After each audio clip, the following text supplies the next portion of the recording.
Hello and welcome to Forgotten Cello Music. This is episode 77. On the feature today is Cornelis Liegeois. He was of Belgian origin and was born in 1816, died in 1921. He's kind of an interesting character, and as you will soon hear, I eventually found some information on him. There was only one source. First off, thanks for listening to my podcast. It's been a while. It's been kind of crazy the last couple of weeks, and I've been trying to find some time to get in this episode. And finally, I am recording it right now. Now, it might be a couple of days before I actually get it out after this recording day, but nonetheless, I'm actually doing it. Thank you for those that have stayed with me on Patreon. I know it can be a trial when you're paying money, you expect to get something out of it. At least most of us do. Some of you are apparently there simply and solely to support what I'm doing, and that is absolutely grateful. I am grateful. I'm just really grateful about it. There are ways that you can support anybody on social media without paying a penny, and that is by liking, commenting, watching the videos from beginning to end, going back and watching them again. I'd like to offer, other than some music videos, some information about cellists that you don't know anything about, really. And then occasionally I do some teaching videos, very short teaching videos.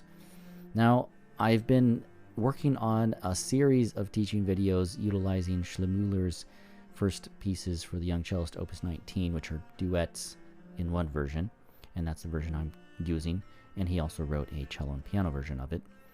But I'm using those to teach the very rudiments of cello playing, so that players don't have to go through what I went through as a young cellist, which is a whole lot of, I have no idea what's going on, how I'm doing it. It kind of hurts. It's uncomfortable. I don't know how to find the pitch. I don't, the arm doesn't feel right at all, and I'm trying my best to find the pitch because you're telling me that it's wrong and I need to find it. Okay, I'm doing my best, and I don't know how to keep it consistent. Well, that's the point of my series of videos, and it's going very slowly with the editing of the videos themselves. The short booklet that accompanies the original score, I've annotated it, and I've also put some notes in the preface and a little bit of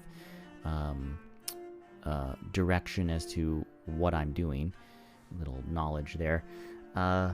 It's just going really slowly with editing. It takes a lot longer to keep everything up. Anyway, when it does come out, I'll be sure and let you know. Thanks again. I hope you enjoy this episode about the very interesting composer and cellist Cornelis Liegeois. As I said earlier, or I hinted at earlier, I did find some information on this guy. I did not find it in the book The Violoncello and Its History by Joseph Wasilewski. I found his name there, but there was absolutely zero biographical information. I went to his entry in IMSLP, and thank my lucky stars, thank heavens for this IMSLP, which I am a paying member of. And I support it fully and wholeheartedly. I found, to my delight, a book that he had apparently written or co-authored. I'm kind of not sure of that. It's all in French, and I'd have to do a little more digging. But that doesn't really matter, because I found an entry of biographical information that covers 2 entire pages just on Liegeois. And here it is. This is the book, and it is entitled Le Violoncelle, or the Violoncello, and it is a complete history up to through his time. This is the entry. It says, Liegeois, Cornelis. And then there's a footnote immediately. My master and collaborator from Liège forbade me to publish his biography, but I was careful not to obey him, and I wanted to flee to make here the place he deserves among the Parisian virtuosos. So that's what makes me question, was it co-authored? Probably it was co-authored because he didn't want his own biography included in this tome. Liegeois was born in Namur, Belgium, on March 25, 1860. Began his musical studies under the direction of the chapel master of the cathedral. He played the violin for some time, which he gave up for the cello.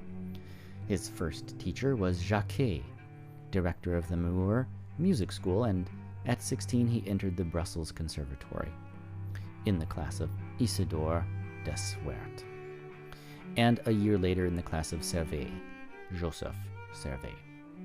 In 1879, that would make him 19 years old, he won the first prize with great distinction and the first prize for quartets under the direction of Henri Vieuxtemps, the famous violinist. In 1880, he entered the Brussels Opera. In 1881, he left for Holland. In 1882, he was hired as a soloist with the famous Bilse Orchestra in Berlin, where he remained for 3 years without seeing his success diminish. He then made 2 long tours throughout Germany and Holland, lasting 5 months each. In 1885, he made his debut in Paris as a soloist at the Concert L'Amoureux and performed there for the first time Kol Nidrai by Max Bruch, which made a great impression. Having definitely abandoned the orchestra, he made several tours in the main cities of France, Belgium, Holland, Germany, and Spain. In 1904, he played Saint-Saëns Concerto at the concerts of the Paris Conservatory, Boulmann's Variations at Cheviard, and in 1911, Schumann's Concerto, also at Cheviard. Wow, just a little side note, that is quite a list of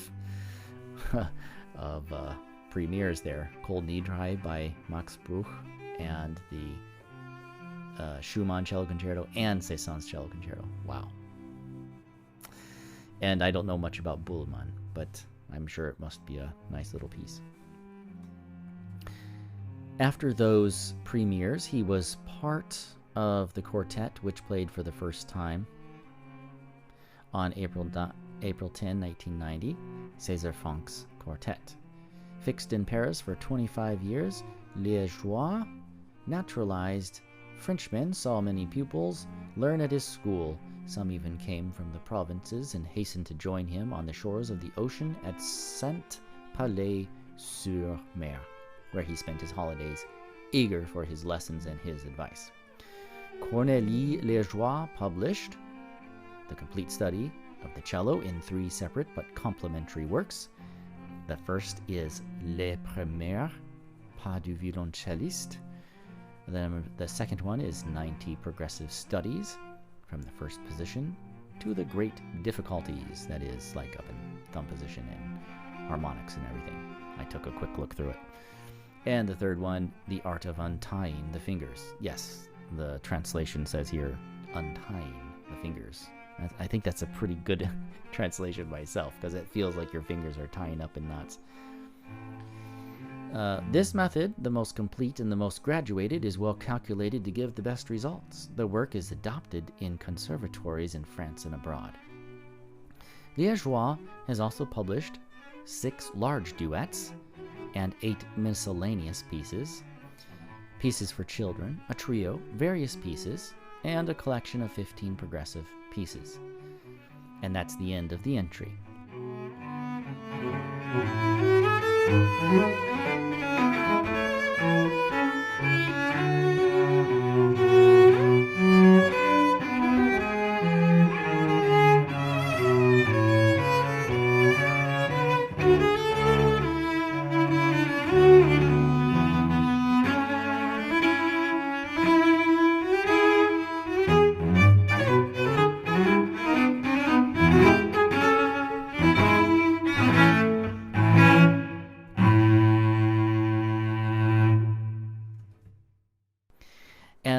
Also, again, a note, I have looked through a number of those 6 large duets, and they're all intriguing.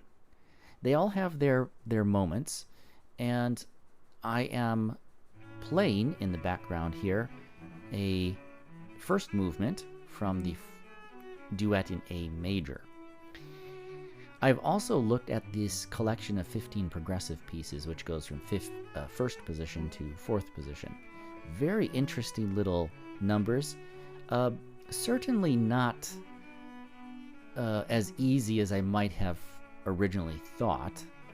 But then again, in my survey of this, of these historical works, especially of neglected works, I have noticed one really interesting fact.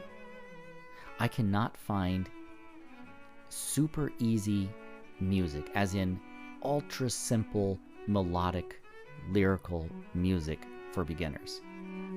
It's either really dry studies that are on open strings, or it could be that they involve the first finger in the open string only, or the first 3 fingers in the open string only. Then they cross strings, but they're kind of dry etudes. I don't think I have found anything that resembles the modern mindset as far as making something lyrical, but also easy at the same time. But it seems to me that it was a completely different game back then, a different mindset, and apparently people were just expected to be able to pick it up. I don't know if that's true or not, but it certainly seems that way just based on music alone.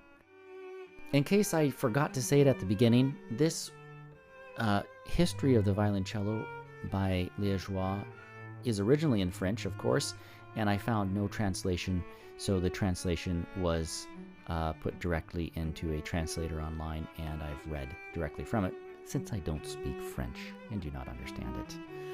So that's what you got, and I wanted to do it because there was absolutely zero information otherwise. So remember, there are lots of pieces out there that are very interesting. If you liked the duet that I played by Liegeois today, leave a comment, go to my YouTube channel. I'm going to be posting the video of me very soon. Find it there, like it, and encourage others in your comments to support and like.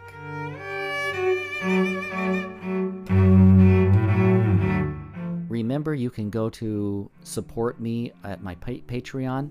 I would encourage you to think of it as that. It is support.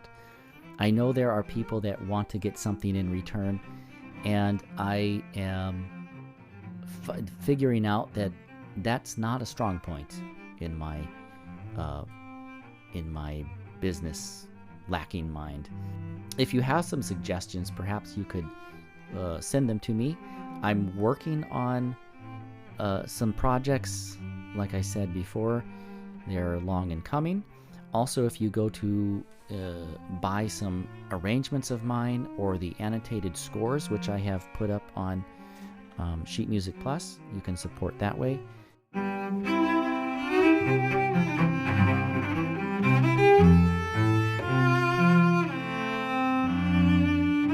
Thanks for listening, and remember to play more forgotten cello music.